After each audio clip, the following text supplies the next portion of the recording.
Good Erev Shabbos. This week, we begin this story not only of Abraham, but really of the Jewish people. Because Abraham was the father of the Jewish people. Up until Abraham, there were individuals here and there that believed in God. Some people were more of a believer, and some people were less of believers. But until Abraham, there was never a person that represented not only a movement, but represented a nation. So that's why it's so important to examine, re-examine every year as we begin to, once again, study and analyze and reflect on the weekly parshios. Hashem comes to Abraham and he says, Yom Hashem al Abraham, God says to Abraham, Lech lecha mi'artzecha, Abraham, I want you to leave your comfortable surroundings. I want you to leave your homeland, your birthplace, your father's home, to the land which I will show you. Now this was a huge ask, a huge ask. Besides the fact that the destination was unknown, he said, to a land which I will show you, which really requires a tremendous amount of faith. But just to put this in context, with the context that we're familiar with just from recent history, World War II, the Holocaust, we have all these questions, so many different questions and so many different angles. But one of the questions that people ask is that, why didn't the Jews get out before? Why didn't the Jews get out of Europe? They knew what was happening. Why didn't they get out?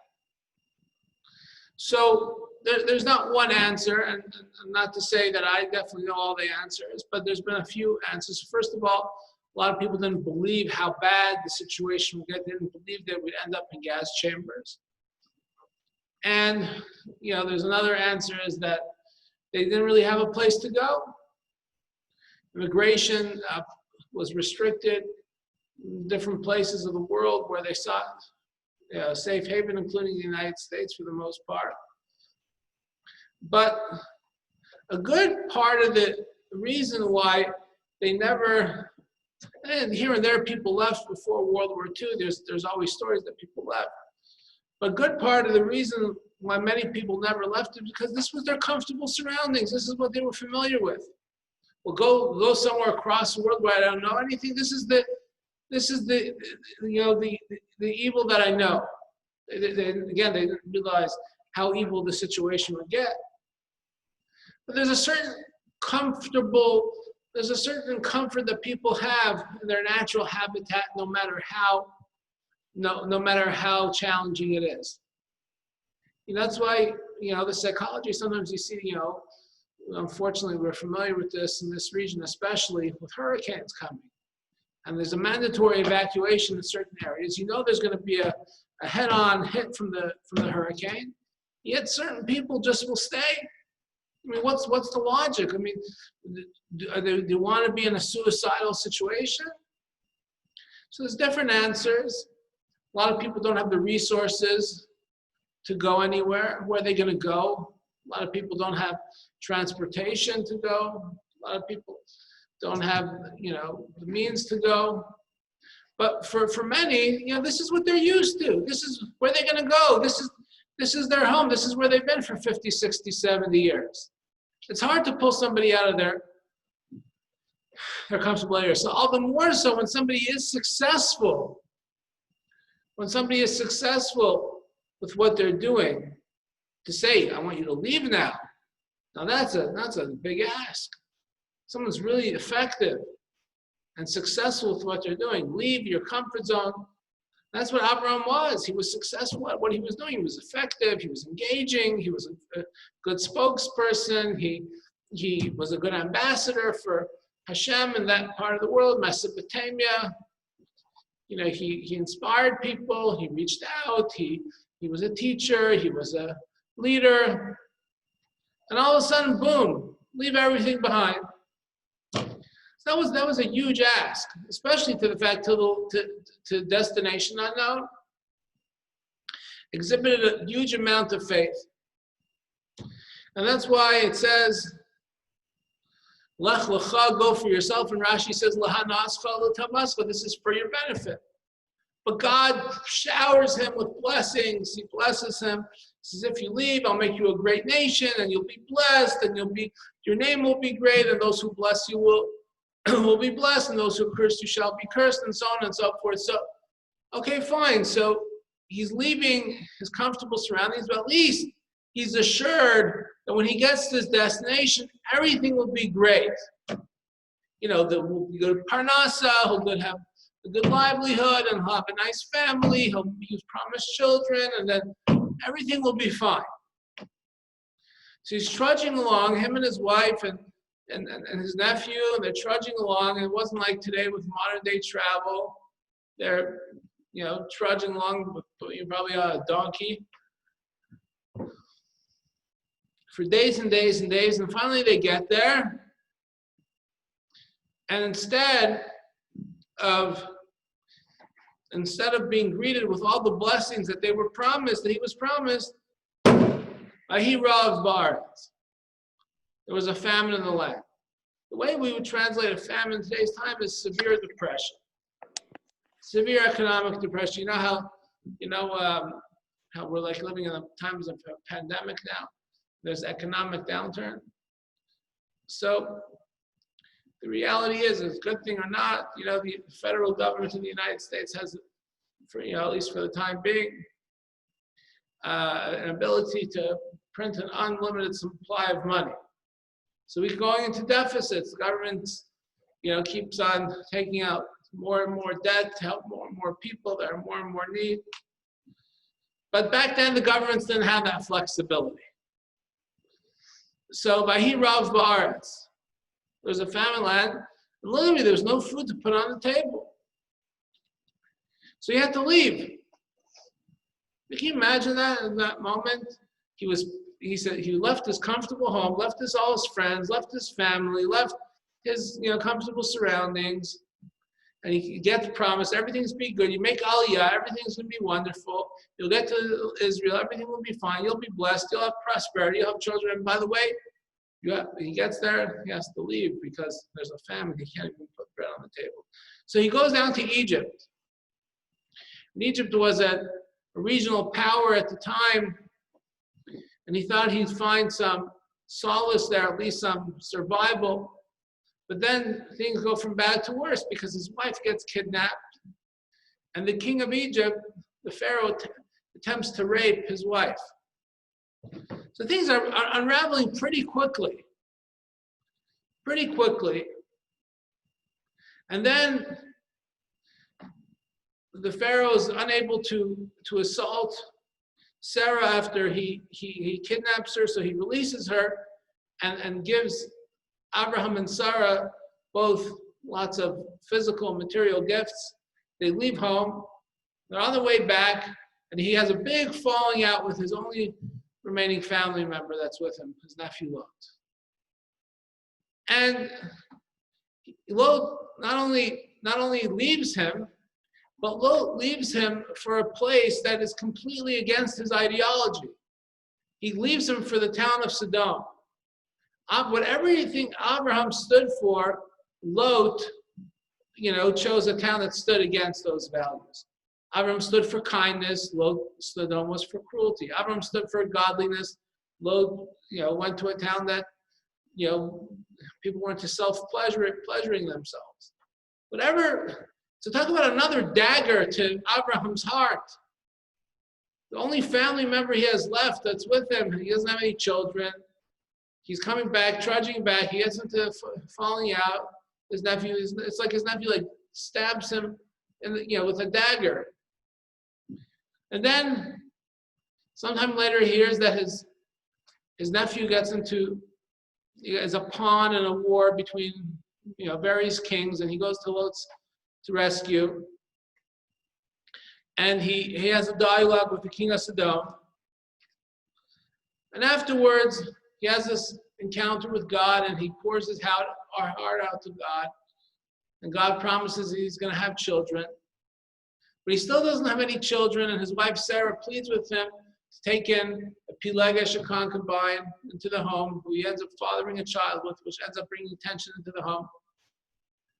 And the Parsha ends off, not on an especially great note. He has this new son, Yishmael, who he ends up circumcising along with him and his household, but not really on a great note, because he doesn't have any children with Sarah yet, and he doesn't seem to, it doesn't seem to be all great for him. I mean, the promises that he was promised, leave your comfortable surroundings and everything behind you, and you'll be blessed, and you've got prosperity and blessings, don't seem to add up. So that's one observation I have on this parsha. I guess from 30,000 feet up. Another observation on the parsha is the words Lech Lecha itself. Lech Lecha itself means Lahanascha L'Tavascha. Rashi says, for your benefit and for your good. So I just discussed, a little bit of the narrative of Abram's trials and tribulations as he was in the land. Does this sound like, meaning he went from a successful life outside of Israel, he goes to Israel, there's a famine, he goes to Egypt, the wife gets kidnapped, attempted rape, then his nephew abandons him for a city that's diametrically opposed to his values, and then his wife takes in a Pilega, she ends up fathering a child, which has Ishmael. Does that seem for his benefit and his goodness? I mean, if God really wanted to give him some bracha, let him just give him some bracha where he was. Why do you have to schlep him all the way there? Schlep him to the land of Israel. And if that was the point, he had to be in the land of Israel because it was holy, it was intrinsic holiness, that's right to be. So let him live happily ever after with Sarah right there and have their baby right there. But go down to Egypt and it seems like such a hard life. Such a hard life. That, in a sense, could be any of us. There's many times that we have difficulties and we have challenges and we have obstacles and we have trials and tribulations, and sometimes we look at them and we say, like, why me? Like, why do we have to go through all of this? Why do we have to go through all of this? Wouldn't it just be easier just to get the bracha directly? Boom. Wake up the next morning and everything's in the account. Direct deposit. All the brachas there. Why do we have to go through so many challenges? We asked that question as well. We asked that question about the first Jew, Avraham Avinu. So the truth of the matter is, Abraham could have stayed where he was.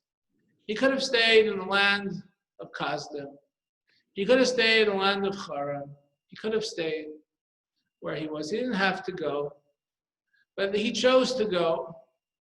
And he chose to go, and he knew the road ahead wouldn't be easy. And he knew the road ahead wouldn't be stress-free. And he knew the road ahead would be an uphill climb. But Abraham knew that the reason why we're here in life is to go be and grow. It's not just to be on a plateau, just live the life, winter, summer, then there's another winter, and there's another summer, and then you turn around, and you're 30, and you turn around, there's another decade goes by, and then you're in your 40s, and you turn around, you go on a couple of vacations, you're in your 50s, and every year pretty much seems the same as the one it was before. Every decade, you just get a little older and slower. That's not what life is about. Abraham said the point of life is to go through a growth process. That's what we were put in this world for. So of course, it would have been easier to stay back there, but living a meaningful life is not necessarily living an easy life. That's what Hashem told him when he said, Lech lecha, lahana aschal tabascha. Look at the long game. We're going to play the long game, 4 quarters over here, maybe even overtime. We're not gonna, don't get stuck on this play over here. We'll look at the long game. Yes, it's easy. Yes, it's not easy. Yes, it's challenging, but and that's really what a test is. You know, a test in Hebrew is called a nisayon.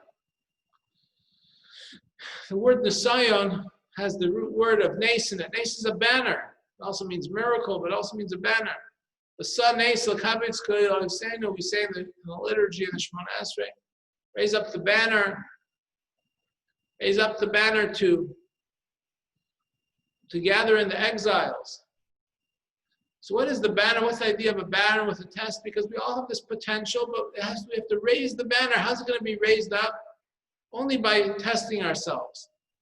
When we test ourselves, we're able to produce results. If we're just sitting back, how do we know what kind of results we can produce? And that's why Hashem gave Abraham not only the tests that I mentioned, but the tests that we'll learn about in the next upcoming week's parsha as well. But it wasn't just Abraham that was tested, it's all of us as well. We get tested with many different challenges. We're tested now during this difficult time of the pandemic. We see this plague going around the world, and it's a test for all of us. Nobody's unaffected. Not one person, every single person has been affected in the world. Some people more, some people less. We've all had our moments where we're like wondering, why? I don't know the answer of why, but to why, but one thing I do know is what we see from Abraham is that in order for a person to grow, a person has to face challenges. And the way they meet their challenges is the way that they grow. So ladies and gentlemen, times of challenges are also times of opportunity. And we utilize the challenges that Hashem has given us just like Abraham utilized them. Just like Abraham went ahead and not only lived for his time, but he lived for all of time by planting the roots into the world, the roots of righteousness. So too, by us choosing wisely with the limited days and months and years that we have in this world, but we shall all live to be 120, but even that is a finite number. So we should all utilize our time as best as possible to walk in the path of Avraham Avinu. And remember to always go in his way. I wish you all a good Erev Shabbos.